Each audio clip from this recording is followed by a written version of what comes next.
At the Cape Breton Regional Police Service, we have the capacity and the expertise to safely collect, verify, and secure the prohibited firearms identified in our area so that the government can test the elements of this program. This program is really a way to help lawful gun owners stay in compliance with the law. We see this as giving them an opportunity to surrender what they are no longer allowed to possess. During the election campaign, we committed to moving ahead with implementing an efficient gun buyback program for assault-style firearms, such as the AR-15s. Today, we're here to talk about our government's next steps in making good on that promise to Canadians. As you've seen, we have already taken action in that regard. We told the municipalities, no, you can't have a handgun ban. That is not municipal jurisdiction. We told the RCMP, no, you cannot participate in the confiscation scheme. We've told our sheriffs that. We have told municipal forces. We're working right now on what a legislative framework for an Alberta firearms license would look like. And we're going to fight it out because property and civil rights are our jurisdiction under Section 91 of the Constitution. You know, I keep hearing the Canadian government call this draconian initiative a buyback program, and I gotta laugh. Because how exactly can the government buy back something that it never owned in the first place? That's not a buyback. That's a forced seizure with a gift card attached to it. And they've got the nerve to insist that it is voluntary. Voluntary? Really? Because last time I checked, if you refuse to hand over your legally purchased property, you're suddenly a criminal. And then they say, no, it's just about public safety. But let's be real. When you've got the full weight of the federal government threatening to take away your guns, your money, and maybe even your freedom, there's nothing voluntary about that. Call it what it is. Confiscation. Plain and simple. And the fact that they keep doing mental gymnastics to avoid telling it like it is tells you just how dishonest these people are. Let's get into the video. Very quickly though, if you enjoy these videos, please do me a solid and subscribe. It's free, and you can always unsubscribe later if you change your mind. Thank you, and back to the video.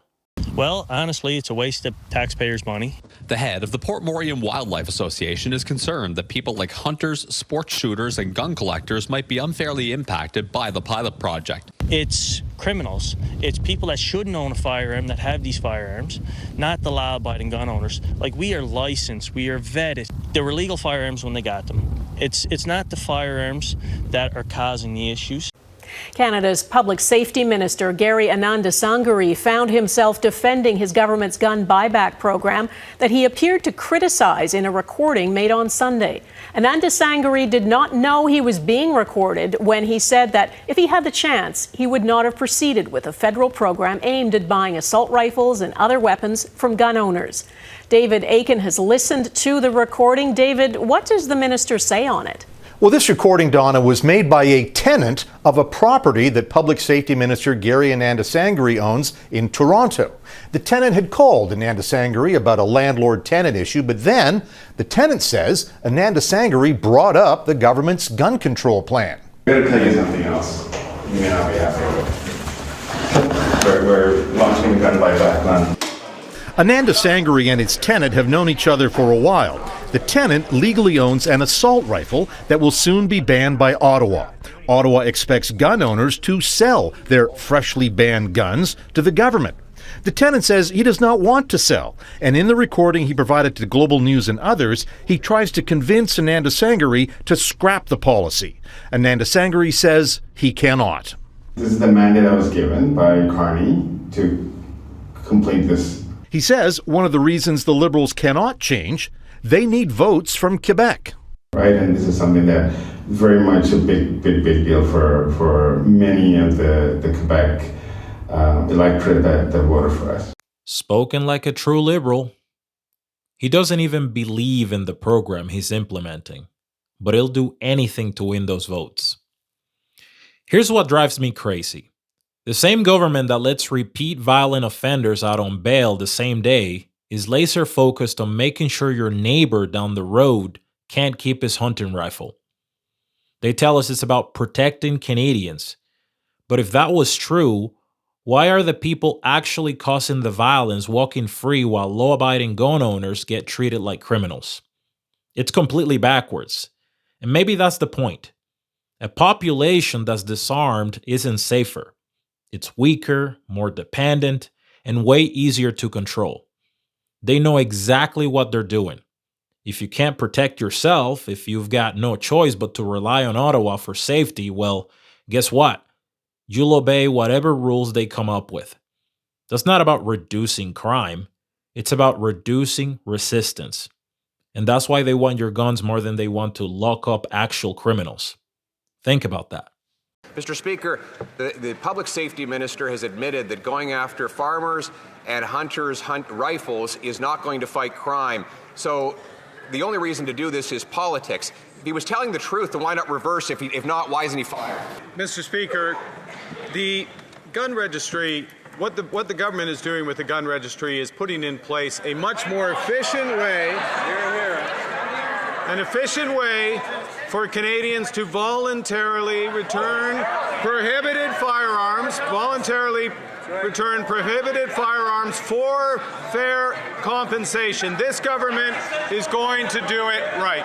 But his own Minister of Public Safety says this government is doing it wrong. He was caught on tape saying the program won't work, and yet they are going to rip $750 million away from our border and police services to harass duck hunters and farmers by banning the firearms they use. This approach has led to a 130% increase in gun crime under the Liberals' watch.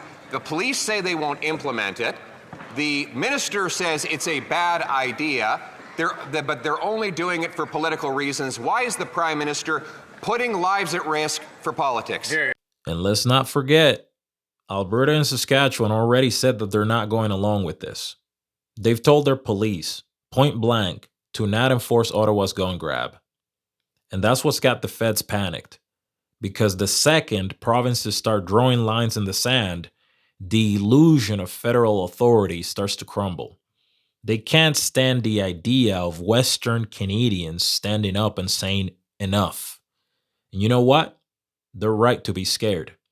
Because history has shown over and over, when governments scramble to disarm their people, it's never because they want to make you safer.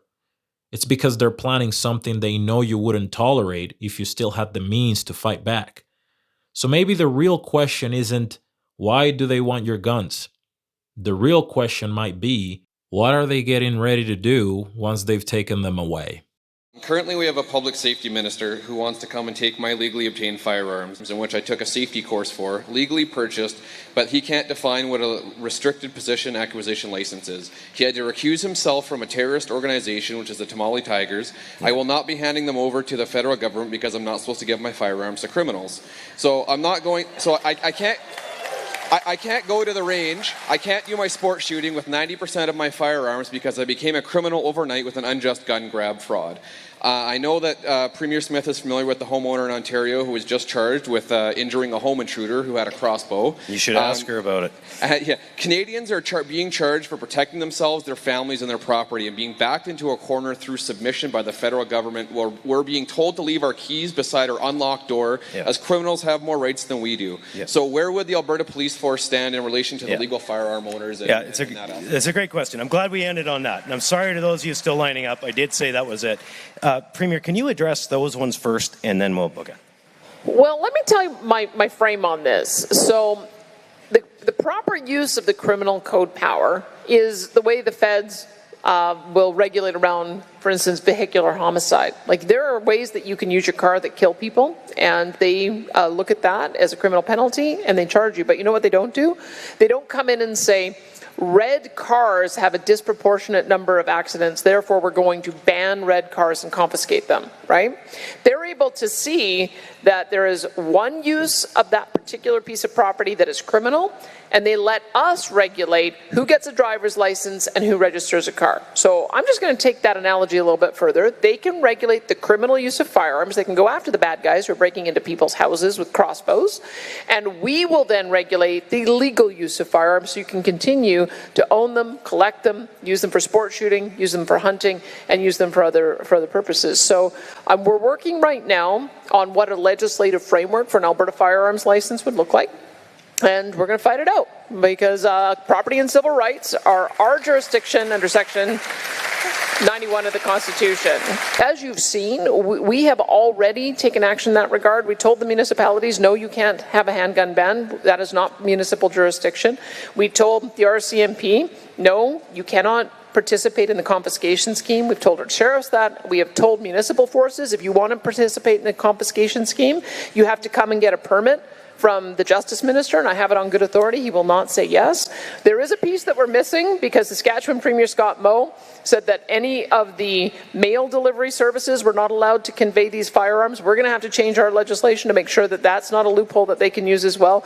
We've also passed our own Firearms Act, and we will do everything we possibly can to make it as difficult as possible for anyone to get the permit that they need to participate in that program. That's our ability to do that, using our ability to regulate on professions. So in short, you'll see that us and Saskatchewan are going to do whatever we can to make sure that we're defending firearms owners' rights. And I know we're coming up to a deadline here, so just have some patience because we know how important that is. We just have a different approach we want to take in Alberta, and I think that is what the Constitution allows, and we'll see what the courts say about it. Hey, if you've made it this far, thank you so much for watching. If you'd like to be notified every time a new video is published, hit the subscribe button and activate the notifications bell. It's completely free and it helps our channel grow. A heartfelt thank you to all our channel members. I really appreciate your support. See you all in the next one. Peace.